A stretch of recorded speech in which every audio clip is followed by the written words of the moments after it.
நீங்கள் ஐஸ்வர்யம் அடைய வேண்டும் என்று அவர் விருப்பமும் வாஞ்சையும் சித்தமும் நிறைந்தவராக இருக்கிறார். நான் சொல்லுகிறேன், உங்கள் மேல் தேவன் ஒரு பெரிய லட்சிய கனவோடு உங்களை பார்த்து கொண்டிருக்கிறார். நீங்கள் எல்லாரும் அவருடைய ஐஸ்வர்யத்தை எடுத்து தாராளமாய் அனுபவிக்க வேண்டும் என்று சொல்லி, தேவைக்கு அனுபவிக்க வேண்டும் என்று சொல்லி அல்ல, தாராளமாய் ஏராளமாய் அனுபவிக்க வேண்டும் என்று சொல்லி நம் தேவன் எதிர்பார்க்கிறார். அவர் அதோட விருப்பத்தை கொண்டிருக்கிறார். அந்த விருப்பத்தை நிறைவேற்றுவது இன்றைய சபையினுடைய பொறுப்பாய் இருக்கிறது, இன்றைய விசுவாசிகளுடைய பொறுப்பாய் இருக்கிறது.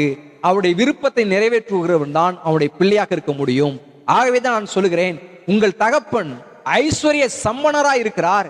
அவருடைய பிள்ளைகள் நீங்கள் தரித்திரத்தை அரவணைப்பது தவறு. ஆகவே ஐஸ்வர்யத்தை அரவணைத்துக் கொள்ளுங்கள் என்று கர்த்தருடைய ஆவியானவர்